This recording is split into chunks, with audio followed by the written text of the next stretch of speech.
So in math, you're generally taught like, oh, if you want to get something like, let's say you want to know what x plus y is, well, you would solve for x, and then you would solve for y, and then you would add them together.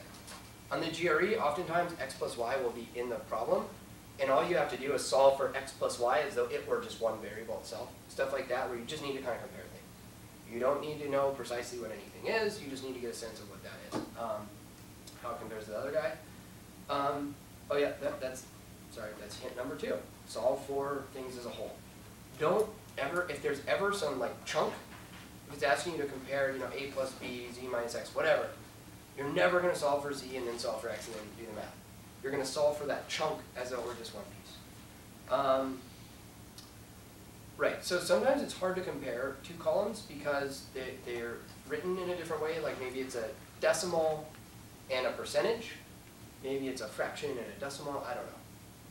Make them look the same. Sometimes it's written in a confusing way. If you rewrite it so that they're both in the same format, the answer is really obvious. Sometimes you just want to like factor something out. Sometimes there will be like pieces that you can compare. Like it'll be, you know, 125 times 38 versus like 126 times 39, right? And you can compare the pieces and be like, oh, that's greater and that's greater, so therefore the whole thing must be greater, stuff like that. Make them look the same. Yeah, sometimes, so this isn't my favorite one, but sometimes if you're plugging in numbers, you can choose extreme values. If it's helpful, if you're like having trouble distinguishing something, you can plug in 2 million and see what happens. It's usually going to be a lot bigger.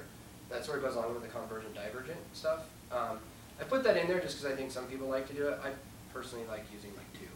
I like using simple numbers, but if it helps you see it, it's fine.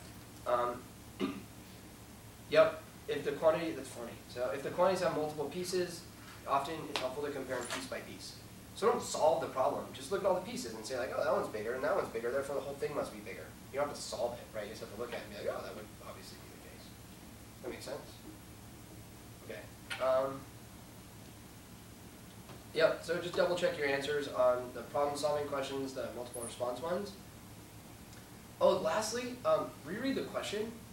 Sometimes they'll say things like, there'll be some thing you have to do. It's a hard problem, you got to do this whole solution, and then it'll be like, what's 1 minus your answer? Like there's one little tidbit at the end that causes you to, that means you have to do one last minute, like very small calculation, but that's easy to forget because it's not part of like the meat of the problem. Does that make sense?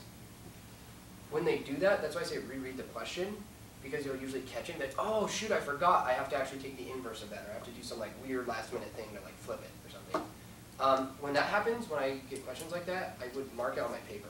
Like just whatever, you know, like tie a ribbon on your finger kind of thing. Like just put an X on your paper so that you don't forget, like, oh, at the very end I have to do some low conversion thing. So just pay attention to that, because especially under stress, it's very easy to let it throw you off by saying like, giving you a hard problem and at the end making you do a low conversion. Because you'll do the hard problem and you'll be like, yeah, I got it. Well, you didn't get it if you didn't do the conversion. So just keep that in mind. And then usually the other thing will be an answer without the conversion.